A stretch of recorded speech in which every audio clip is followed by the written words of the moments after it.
Hello and welcome to PGurus channel. I'm your host Sri Iyer. Today I am joined by Savio Rodrigues, who has recovered nicely from his accident. Savio, stay clear of all those banana peels. Welcome to PGurus channel. Thank you, Sri. Yeah, I know the first one was in a muddy place, but believe me when I say this, there's a banana peel waiting for you. So stay clear of that. But uh, so jokes apart, today we are going to talk about the statement made by George Soros in Davos against Narendra Modi in particular and against India. A little bit of background for viewers who don't know much about George Soros.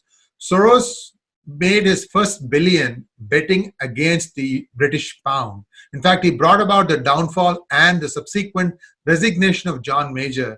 I'll provide some links for you to read up on this, how he accomplished that. And essentially, he made 20 billion for his investors or something like that, and he got a 5% cut, which is how he became a billionaire. Soros is an enigmatic person.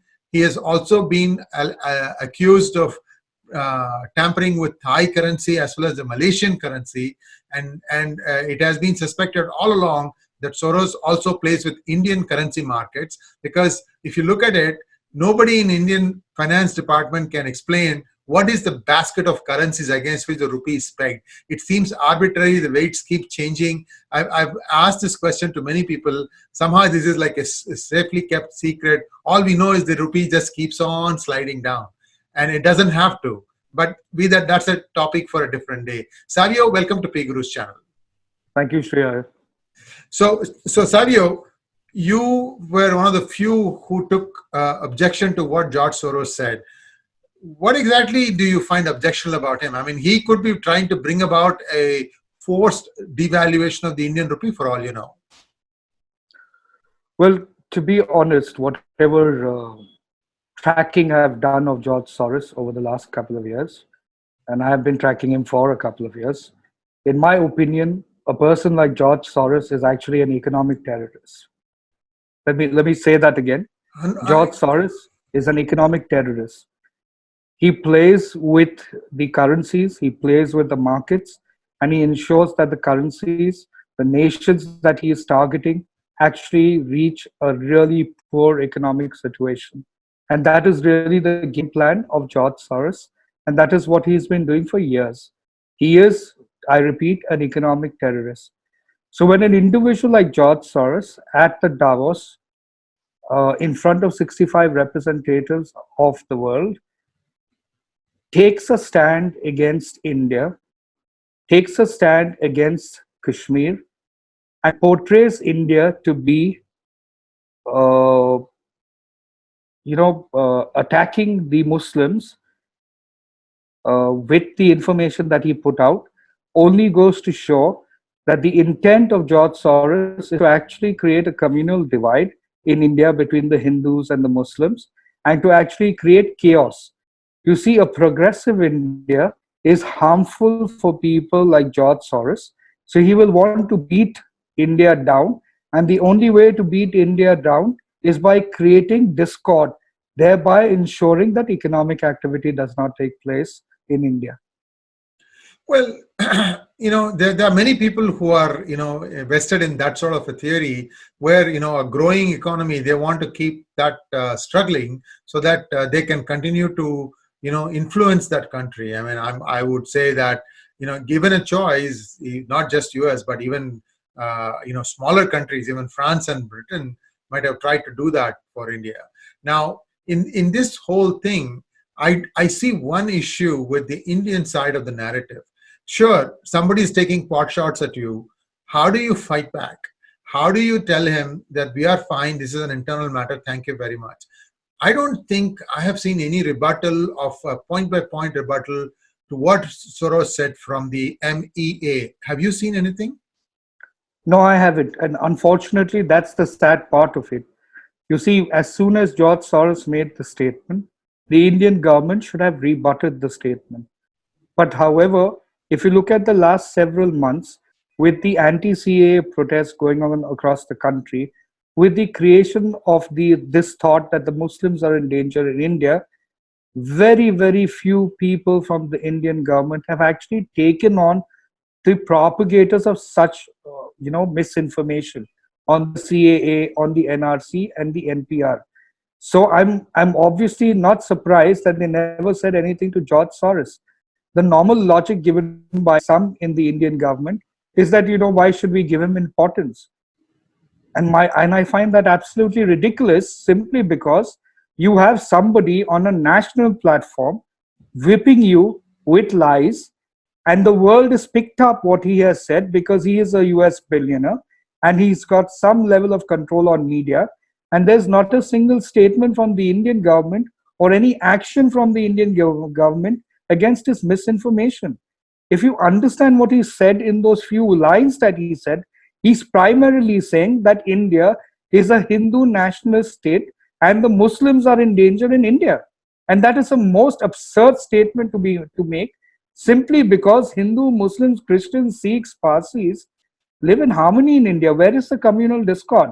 So he's definitely trying to play with sentiments on the religious grounds, which is an age old tool used by the colonialists in India and continues to be used by enemies of India, which is divide India on religious grounds.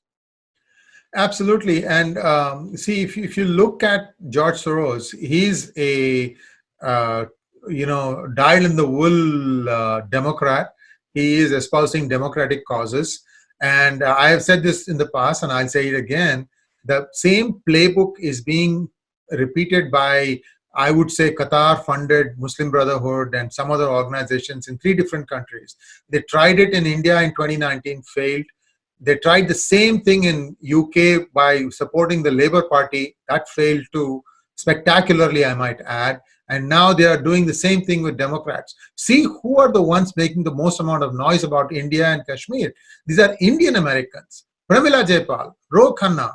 What do these people, Yes. they say that they were born and they grew up and they understand India, and yet they come up with all these untruths, and they seem to not have a twinge of conscience when they are peddling fake narratives, lies, outright lies. And now Pramila Jayapal is still trying hard to bring a resolution in the House Yes. against India for Kashmir. I mean, this is it begs the question: who is your funder, and is the funder yanking your chain?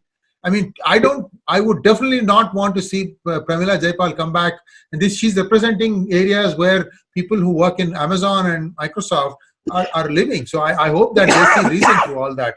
But Savio, the bigger question is, this is expected. And in a previous instance where the Labour Party in its annual convention said that they would rake Kashmir in UN should they come to power in December 2019, we were the ones who pointed it out. And after we pointed it out, and after the fact that this was the time when Modi was in UN to address the General Assembly, that the MEA issued a strong statement against the Labour Party, disinvited the Labour Party for many of the Indian official events and so on and so forth. What I'm trying to say is, it's almost as if some media outlet has to provoke them into action. And let's hope that this hangout of ours provokes them into action. I think India needs to look at Soros's history of, from the Asian financial crisis. What was his role in that? How did that happen? Absolutely. Yeah. So No, go ahead. Please go ahead. The sad part is what Soros is saying is very identical to what many of the so-called anti-CAA protests, free Kashmir protesters are saying in India. Whether it's the Bollywood celebrities, whether it's the politicians from the opposition side, they're all speaking the same language. Now, the organization or the NGO funded by Soros, which is Open Society Foundation, has been one of the prominent NGOs propagating a free Kashmir idea. So you've had people, talking about how India and the Indian army has been responsible for the atrocities of the Kashmiri people, and they focus on the Kashmiri people being Muslims. I don't remember in the history of India where Kashmir is about Muslim people. It's about Hindus, it's about Muslims, it's about Sikhs. So I think there is this narrative which is somehow linked to Islamic radicalization. And Soros is known to be working with Islamic nations that actually propagate Islamic radicalism. If my memory serves me correctly, he's a Jew from Hungary, a Jewish immigrant from Hungary in the United States, and that would be strange if he's working with Islamists. I mean, That's because of money, Shri. He has only one mother, and his mother is money. So motherland is not something that he's used to. He might even sell his biological mother. Sorry to well, say that, but that's I've the truth. mused loud that should India start, exporting more or letting its currency float instead of having this peg to a basket of currencies, it might start appreciating. And if that should happen, then all these people will lose their shirts on Yes. their currency speculation that has been happening rampantly. There have been whistleblower letters to SEBI. SEBI has done nothing about it, and how much can we can keep on saying that it's like having a stick and you're poking somebody who refuses to move, and that's how SEBI has become. But It's unfortunate. Savio, yeah, Savio, how do you see this? What do we do next? I mean, these are all points where the arm Indian Janta probably doesn't understand that somebody is forcing your currency to stay weak because they are actually rooting for you to become weaker. How do we solve this problem? How do we have some Jan Jagran? You see, I think one of the most important things is to somehow get the government to wake up to the reality of what is happening. I'm sure there are intelligent people in the government who understand that this is happening. It's just that they don't have the political will to target the people who are working in such a manner. Now, it is important to address this issue. Chaos in India is aimed at making sure that the economy in India suffers, the trade with India suffers, and the trade of the common man, the entrepreneurs, the business people, everything suffers. A chaotic situation is where people thrive on, currency gets beaten down, and that's how these people speculate on the market. I think the Indian government must now take this issue of the anti-CAA protest very seriously. You've got the Catholic Church now in Goa that has come out very strongly, propagating lies on what CAA, NRC, and NPR is all about. And I think they're doing this deliberately. I think this is something only to target the BJP government. Unfortunately, by targeting the BJP government, which is some of the agenda of the people protesting, what they have also falling prey to is the larger game plan by foreign entities that want to ensure India does not progress. India does not have an economic progress. So I think they all need to wake up and look at the real game that is happening, which is the great game of India, which people want to control. A progressive India is a successful India and it's a strong India. That is what the foreign countries that are fighting against India do not want, including the US. Yeah, and I have a simple solution for Mr. Modi to hit the 5 trillion mark. Just let your rupee float freely. It'll start going Yes, up, and as it goes up, because you have the biggest demographic dividend, that you have the one of the youngest nations, and yes. that will start kicking in very very soon, and just let it float. And if it reaches 35, then you have a 5.4 trillion economy. Same, all else being the same. Not a single rupee has to be earned. Correct. You'd accomplish this. But I agree with you. yeah, so let's see how this thing plays out. But No, there's but look at a simple fact, no, Shri. I filed a complaint against Farhan Akhtar with the Goa police. It's been over yes, 20 days. I've shown them the links with the Stand with Kashmir organization, an organization that is linked to Jamaat Islamia. It's an organization that's linked to the Al Khidmat Foundation, who are known to be linked to Lashkar-e-Toiba. And yet the Goa police has not even taken an action.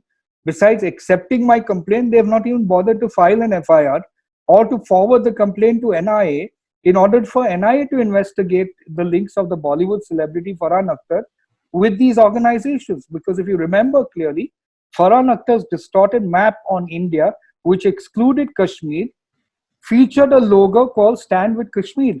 And the same organization, with its associate partners in the US, have been putting billboards in New Jersey, billboards in Detroit about free Kashmir, portraying the Indian government and the Indian army as, as people who have been violating the rights of the Muslims in Kashmir. And that cannot be accepted. But yet the Goa government continues to sleep on this. I have even put the message on to the Indian government, but there's been no action. So if the Indian government is not going to act against the Bollywood celebrities, not going to act against the media that has been spreading lies, and not going to act against people like Soros, then you're really going to have an even more troublesome next 3 months, where they will continue to do the same thing. They are getting emboldened because they see that there is no action forthcoming, and I think that's not the right way to go. Yeah, And they I think the Indian government is a coward. That's what they think. yes, You need to yes. talk to some of them. Yes. Completely agree with you 100% there. And these are all these days, in this day and age of social media, if you even keep quiet for a 24-hour cycle, they think that you are complicit or you've got something to hide. So you have to speak up. Indian government has to speak up. I mean, You have, look at the performance, Sri. Look at the performance of the BJP governments in various states ever since these protests have started. All these protests lead to certain control that they want to give back into the opposition. And they are slowly finding that the opposition is getting stronger. Otherwise, do you think, in the right sense, if there was ever a strong government, the CA protests would have continued for over 45 days so far? It is not possible. Today, absolutely. Yeah. this morning, 5 IED blasts in Assam.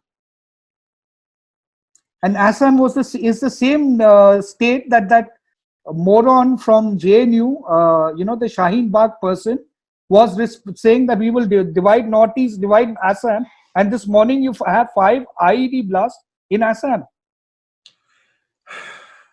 Well, it's again, see, that's where now the government will be forced into action, but this should have come a lot sooner. And speak up, guys. That's the only suggestion. You have to have a full-time PR department looking at all these things and trying to.